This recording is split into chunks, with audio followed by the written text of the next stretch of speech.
Hello friends, welcome back to our channel study book. Study book में आपका बहुत बहुत स्वागत है।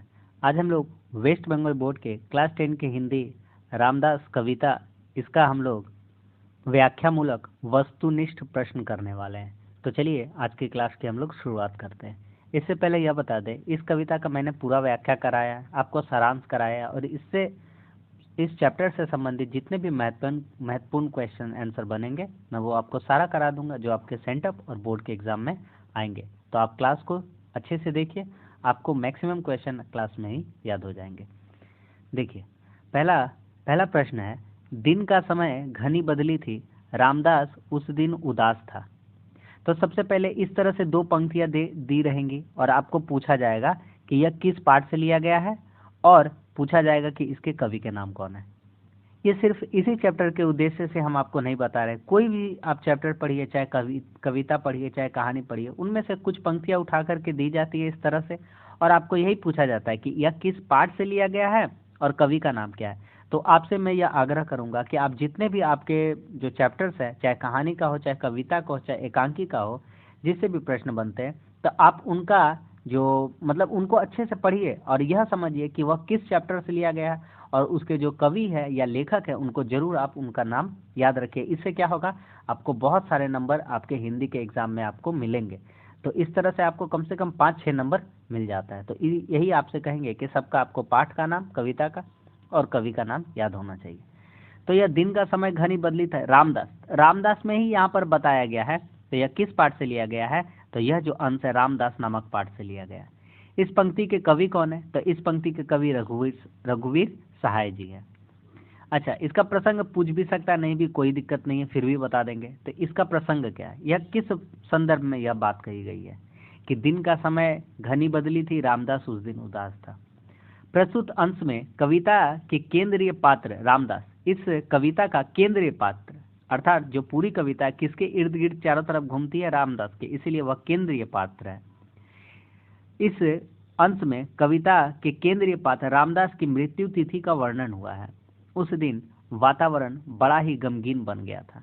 अब इसका आज से स्पष्ट करने को कहा जाएगा, यही हमारा मेन क्वेश्चन रहता है। तो इस अंश में कवि ने शोषित की दीनता एवं विवशता का मार्मिक चित्र प्रस्तुत किया है। शोषण की पीड़ा सिर्फ वही समझ सकता है जो शोषित हो। यह जो रामदास है वह क्यों उदास था, वह इस कारण से उदास था क्योंकि जो हत्यारा है उसने उसके मरने की तिथि अर्थात उसकी तारीख और उसका मरने का स्थान भी उसे बता दिया था कि इस दिन इस जगह पर मैं तुम्हारी हत्या कर दूंगा। अर्थात जो रामदास है वो बेहद ही उदास रहता है। रामदास कौन है, तो रामदास कोई विशेष व्यक्ति ना होकर के हम जैसे और आप जैसे ही एक आम आदमी है, जो आज के इस परिवेश में जो पूंजीवादी वातावरण है जिसमें खुद को डरा और सहमा हुआ महसूस करता है। ठीक है, तो उम्मीद करते हैं यह आंसर आपको समझ में आ गया होगा। अब हम लोग बढ़ते हैं अगले सवाल की तरफ। अगला प्रश्न, अंत समय आ गया पास था, उसे यह दिया गया था कि उसकी हत्या होगी। यह पंक्ति किस पाठ से ली गई है, तो यह पंक्ति रामदास नामक कविता से ली गई है। पंक्तियों के कवि कौन है, तब पंक्तियों के कवि कौन है, रघुवीर सहाय जी। इसका प्रसंग बताइए।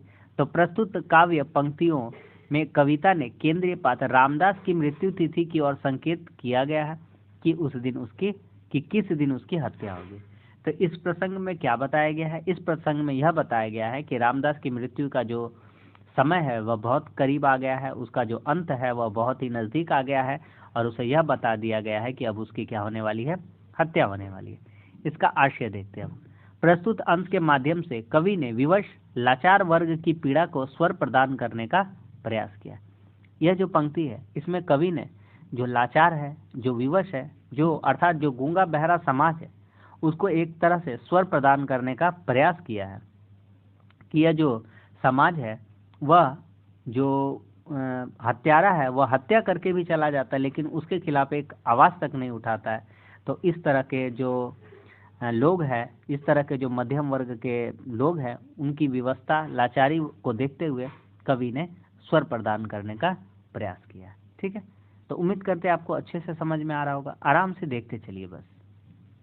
अगला सवाल, धीरे धीरे चला अकेले, सोचा साथ किसी को ले ले। तो यह पंक्ति किस पाठ से ली गई है? यह पंक्ति रामदास नामक पाठ से ली गई है। इसके रचनाकार कौन है? तो इसके रचनाकार रघुवीर सहाय जी। आप एक बार कविता को 2 बार पढ़ लीजिएगा ना, तो आपको खुद पता चल जाएगा कि हाँ कौन कविता में कौन सी पंक्ति कहाँ पे है, तो किस पाठ से ली गई आपको ये भी पता चल जाएगा, और लेखक का नाम तो आप पाठ को देख करके याद ही कर लेंगे। ठीक है, आइए इसका प्रसंग देखते हैं। तो प्रस्तुत पंक्ति में कवि ने कविता के केंद्रीय पात्र रामदास की विवशता एवं दीनता का वर्णन किया है। होता क्या है कि वह धीरे धीरे चलता है अपने मृत्यु के भय से, क्योंकि हत्यारे ने उसकी मृत्यु का, जो रामदास की मृत्यु का स्थान और समय बता दिया है। तो यह सोचकर रामदास सोचता है कि मैं किसी को साथ ले लूं। फिर वह कुछ सोचकर कहता है कि मेरे साथ किसी के होने या ना होने से कोई फर्क नहीं पड़ने वाला है, जो मेरा हर्ष होना है वह तो होकर ही रहेगा। चलिए अब इसका आशय देखते हैं। प्रस्तुत पंक्ति में कवि ने रामदास की मनोदशा का बड़ा ही यथार्थ चित्रण किया है कि किस प्रकार लाचार व्यक्ति तिल तिल कर मरने के लिए विवश होता है। अगर आपको यह समझ में नहीं आ रहा होगा तो आप यकीन मानिए कि आपने मेरी जो क्लास है व्याख्या और सारांश का नहीं देखा है। अगर वो आप देख लेंगे तो आपको कोई भी ऐसा जो पंक्ति है, ऐसा जो हम समझा रहे हैं, वो आपको समझ में ना आए। तो अगर यह न समझ में आ रहा तो आप सारांश को जरूर सुनकर आइए। इसीलिए हम क्लास को सिस्टम वाइज डालते हैं, ताकि जो क्लास पहले आप उसको देखिए, उसके बाद की क्लास को उसके बाद देखा करिए। तो आपको सिस्टमेटिक तरीका से सारा पढ़ने को मिलेगा और समझ में भी बहुत ही अच्छे से आएगा। ठीक है, चलिए फिर से देखते हैं। प्रस्तुत पंक्ति में कवि ने रामदास की मनोदशा का बड़ा ही यथार्थ चित्रण किया है कि किस प्रकार लाचार व्यक्ति तिल तिल कर मरने के लिए विवश होता है। जो रामदास है वह सड़क पर धीरे धीरे चलता है, और धीरे धीरे चलने का उसका यह कारण है कि क्योंकि उसकी जो मृत्यु का स्थान और तारीख जगह बता दी गई है। वह सोचता है कि वह साथ किसी को ले ले, लेकिन वह सोचकर कुछ रुक जाता है। वह जानता है कि किसी के साथ होने या ना होने से मेरी जो हालत है उसमें सुधार होने की कोई भी गुंजाइश नहीं है। ठीक है, आगे बढ़ते हैं। अगला सवाल, सभी मौन थे, सभी निहत्थे थे, सभी जानते थे यह उस दिन उसकी हत्या होगी। प्रस्तुत पंक्ति किस पाठ से ली गई है? रामदास से। इसके रचनाकार कौन है? रघुवीर सहाय जी। उम्मीद करते हैं कि इतना देर तक तो आपको यह पाठ के बारे में पता चल रहा होगा और इसके राइटर का नाम याद हो गया। कम से कम आपको 2 नंबर तो एग्जाम में मिल जाएगा। ठीक है, आगे आते हैं। प्रस्तुत पंक्ति का प्रसंग स्पष्ट करिए। प्रस्तुत पंक्ति में कवि ने रामदास की हत्या तिथि के संबंध में बताया है कि सभी लोग जानते थे कि उसकी हत्या होने वाली है। अब इसका अंश देख लेते हैं, इसका आशय देख लेते हैं। प्रस्तुत अंश में कवि ने आम आदमी की पीड़ा को व्यक्त किया है कि किस प्रकार जीवन से हताश और निराश लोग रोज रोज मृत्यु के निकट जाते रहते हैं। सभी मौन थे, सभी नियत थे। जो रामदास है वह सड़क पर खड़ा है। सड़क पर बहुत सारे लोग थे, बहुत सारी भीड़ थी, मौजूद थे, और सभी लोग मौन थे, सभी लोग चुप थे, सभी लोग निहत्थे थे। अर्थात किसी के पास किसी भी तरह का कोई भी औजार नहीं था उनकी आत्मरक्षा के लिए। सभी जानते थे, और जितने भी लोग वहां पर मौजूद थे सब जानते थे कि यह जानते थे कि किस दिन रामदास की हत्या होने वाली है। अर्थात जो हत्यारा है वह रामदास जैसे आम नागरिक की हत्या किस तरह से और कब करने वाला है, यह सभी लोग जो वहां पर मौजूद थे, जो मौन थे, जो निहत्थे थे, सभी इस बात को भली भांति जानते थे। लेकिन उनमें से किसी ने भी हत्यारे को रोकने की कोशिश नहीं की। हत्यारा जब रामदास को चाकू मार देता है और वह भीड़ को चीरता हुआ चला जाता है, तब भी यह जो मौन समाज है, यह जो गूंगा बहरा समाज है, वह सिर्फ और सिर्फ देखता रह जाता है, और प्रतिरोध विहीन समाज सिर्फ और सिर्फ देखता रह जाता है, उसके खिलाफ आवाज उठाने की हिम्मत तक नहीं कर पाता है। अगला प्रश्न, खड़ा हुआ बीच सड़क पर दोनों हाथ पेट पर रखकर, यह पंक्ति किस पाठ से ली गई है? तो यह पंक्ति रामदास नामक पाठ से ली गई है। इसके रचनाकार कौन है? रघुवीर सहाय जी। इसका प्रसंग देख लेते हैं। असहाय निरुपाय रामदास बीच सड़क पर वधिक की प्रतीक्षा में सड़क पर खड़ा हुआ है। और इसके क्वेश्चन है, देख लेते हैं। अगला, बीच सड़क पर पेट पर दोनों हाथ रखकर कौन खड़ा था? तो बीच सड़क पर पेट पर दोनों हाथ रख करके रामदास खड़ा था। रामदास अपने बचाव में सिर्फ इतना ही कर पाता है कि वह जो अपने दोनों हाथ है उसे पेट पर रखते हुए चलता है। उसके साथ क्या घटना घटी? तो उसके साथ यह घटना घटी कि हत्यारा एक गली से निकलता है, बाहर आता है और उसने रामदास का नाम पुकारता है। वह रामदास का नाम पुकारता है रामदास को चाकू से मार दिया, जिससे उसके देह से खून का फवारा फूट पड़ा और इस तरह रामदास की हत्या हो गई। इस अंश का भाव स्पष्ट करिए। तो बहुत ही इंपॉर्टेंट क्वेश्चन है ये, अच्छे से सुनिए।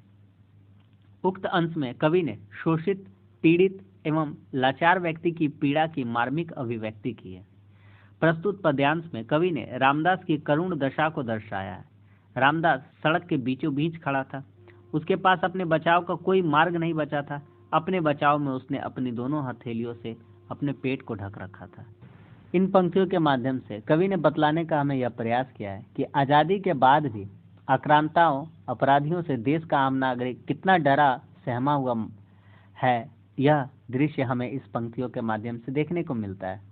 और यह जो गूंगा बहरा समाज है वह इसके खिलाफ आवाज़ उठाने की हिम्मत भी नहीं कर पाता है। वह एकदम शोषित है, पीड़ित है और लाचार बन गया है। यह समाज वह सिर्फ रामदास की करुण दशा को देख पाता है और उस रामदास की किसी भी प्रकार से कोई भी सहायता नहीं कर पाता है। बेचारा रामदास बीचों बीच सड़क के पास खड़ा है, उसके पास बचाव का कोई मार्ग नहीं है, तो वह बचाव में सिर्फ और सिर्फ उसने अपनी दोनों हथेलियों से अपने पेट को ढक लिया है। ठीक है, आगे बढ़ते हैं अब अगले क्वेश्चन की तरफ। अगला सवाल, लोग सिमट कर आंख गड़ाए, लगे देखने उसको जिसकी तैती हत्या होगी। तो प्रस्तुत पंक्ति किस पाठ से ली गई है? रामदास। इस पंक्ति के रचनाकार का नाम कौन है? तो रचनाकार कौन है? रघुवीर साहे जी है। इसका प्रसंग देख लेते हैं। प्रस्तुत पंक्ति में कविता के केंद्र बिंदु रामदास की हत्या जनित परिस्थितियों का उल्लेख किया गया है। प्रस्तुत अंश का आशय स्पष्ट करें। प्रस्तुत अंश में कवि ने एक विवश लाचार जन की मूक वेदना को स्वर देना चाहा है। अभाव एवं विवशता मनुष्य के सोचने की शक्ति को नष्ट कर देती है। जो आम नागरिक है समाज का, वह अभावग्रस्त है एवं विवश है, और इसी कारण जो उसके सोचने की भी जो शक्ति है वह भी बिल्कुल भी नष्ट हो चुकी है। लोग सिर्फ भीड़ जमाकर खड़े हैं, लोग सिमटकर आंख गड़ाए, सिर्फ और सिर्फ लोग भीड़ जमाकर वहां पर खड़े हुए हैं, लगे देखने उसको जिसकी तैती हत्या होगी। और सभी रामदास की ओर देखते हैं। रामदास वही है जिसकी हत्या होने वाली थी, जिस हत्यारे ने जिसके नाम की घोषणा की है कि वह किस जगह पर और कब उसकी हत्या करने वाला है। तो लोग भीड़ जमा करके सिर्फ यह देखना पसंद कर रहे थे कि किसकी हत्या होने वाली है और कब होने वाली है। सभी को मालूम था, लेकिन सभी जो थे एक तरह से गूंगे बहरे समाज के प्रतीक है, जो हत्यारे के खिलाफ आवाज उठाने की जरूरत नहीं करते हैं, और जो हत्यारा है बेखौफ तरीके से जो रामदास की हत्या करके चला जाता है। आगे बढ़ते हैं। निकल गली से तब हत्यारा आया उसने नाम पुकारा। प्रस्तुत पंक्ति किस पाठ से ली गई है? रामदास पाठ से। कवि कौन है? रघुवीर साहे जी। इतना दूर तक आपको कोई दिक्कत नहीं है, ठीक है। हत्यारे ने किसका नाम पुकारा? तो हत्यारे ने रामदास का नाम पुकारा। और क्यों पुकारा? क्योंकि उसकी हत्या करने के नियमित ही वह आया था। क्योंकि जो हत्यारा है उसका उद्देश्य क्या था? रामदास की हत्या करना। इसलिए वह गली से निकलता है और किसका नाम पुकारता है? रामदास का। लोगों ने हत्यारे का विरोध क्यों नहीं किया? तो मैंने आपको पहले ही बताया कि रामदास कोई व्यक्ति विशेष नहीं है। रामदास हम जैसे और आप जैसे ही एक साधारण लोग, एक आम आदमी का प्रतीक है। तो जिस तरह से रामदास की जो लाचारपन है, जो विवशता है, उसी प्रकार भीड़ की भी वही स्थिति है। भीड़ भी रामदास की तरह लाचार और विवश थी। वह किसी प्रकार का जोखिम उठाने के लिए तैयार नहीं थी, इसलिए वह मूक दर्शक बनी हुई थी। तो इसका सिंपल सा आंसर है कि लोगों ने हत्यारे का विरोध क्यों नहीं किया? क्योंकि जो भीड़ है वह भी रामदास की तरह क्या थी? लाचार थी और विवश थी। वह किसी प्रकार का जोखिम उठाने के लिए तैयार नहीं थे, इसलिए वह मूक दर्शन बनी हुई थी। जो भीड़ है वह चुपचाप रामदास की हत्या को देखती है। ठीक है, ये तो सिंपल सा प्रश्न था। आगे बढ़ते हैं। हाथ तौलकर चाकू मारा, छूटा लोहू का फव्वारा। लोहू अर्थात लहू है, खून है, ठीक है, रक्त। तो हाथ तौलकर चाकू मारा किस पाठ से लिया गया? रामदास। मरने की बात है तो रामदास, ठीक है। प्रस्तुत पंक्ति के कवि कौन है? रघुवीर साहे जी। प्रस्तुत अंश का प्रसंग क्या है? तो रामदास की हत्या के समय हत्यारे की गतिविधि एवं भीड़ की प्रतिक्रिया का इस अंश में उल्लेख किया गया है। आपको भी पता चल रहा होगा कि इस पंक्ति में किसके बारे में बताया गया। तो इस पंक्ति में रामदास की हत्या ठीक है, एवं हत्यारे की गतिविधि एवं भीड़ की प्रतिक्रिया का उल्लेख किया गया। अब आइए इसका आशय देखते हैं। तो प्रस्तुत पद्यांश में कवि ने रामदास हत्या का मार्मिक वर्णन किया है। गली से बाहर निकलकर हत्यारे ने रामदास का नाम पुकारा। क्यों नाम पुकारता है? क्योंकि वह उसके हत्या के इरादे से आता है, रामदास के। उसने हाथ तौलकर चाकू से रामदास के ऊपर वार किया। परिणाम स्वरूप क्या होता है कि जब हाथ तौलकर चाकू से रामदास के ऊपर वार करता है तो रामदास के देह से खून का फवारा छूट पड़ता है। उसकी देह से खून का फवारा फूट पड़ा। तो यही इस पंक्ति में कहा गया है। तो एक बार फिर बता देते हैं। प्रस्तुत पद्यांश में कवि ने रामदास की हत्या का मार्मिक वर्णन किया। गली से बाहर निकलकर हत्यारे ने रामदास का नाम पुकारा। रामदास का नाम पुकारकर उसने हाथ तौलकर चाकू से रामदास के ऊपर वार किया। रामदास पर चाकू से वार करने के परिणाम स्वरूप उसकी देह से खून का फवारा फूट पड़ता है। आगे आते हैं। भीड़ ठेल कर लौट गया वह, मरा पड़ा है रामदासिया। पाठ का नाम रामदास, क्योंकि रामदास का यहाँ जिक्र है। कविता के रचनाकार रघुवीर साय जी। प्रसंग क्या है? प्रसंग रामदास के हत्यारे की गतिविधि का उल्लेख किया गया कि किस प्रकार वह निर्भीक भाव से हत्या कर भीड़ ठेलकर निकल जाता है। उसे किसी प्रकार का भय नहीं है, वह निर्भीक भाव से हत्या करके भीड़ को ठेलता हुआ निकल जाता है, वापस लौट जाता है। इसका आशय स्पष्ट करिए। कवि यह बताना चाहता है कि परिस्थितिजन्य समाज के लिए बड़ी घातक होती है। भीड़ का संवेदनहीन हो जाना एक भयंकर स्थिति को जन्म देता है। यह पंक्ति हमें बताती है जिस तरह हम देख पा रहे हैं, भीड़ ठेल कर लौट गया हुआ, अर्थात जो हत्यारा है वो बेखौफ होकर के रामदास की हत्या का समय और स्थान बता देता है। उसकी हत्या भी कर देता है। भीड़ से निकलकर वह आता है और रामदास के ऊपर वार करता है। रामदास के शरीर से खून का फवारा फूट पड़ता है।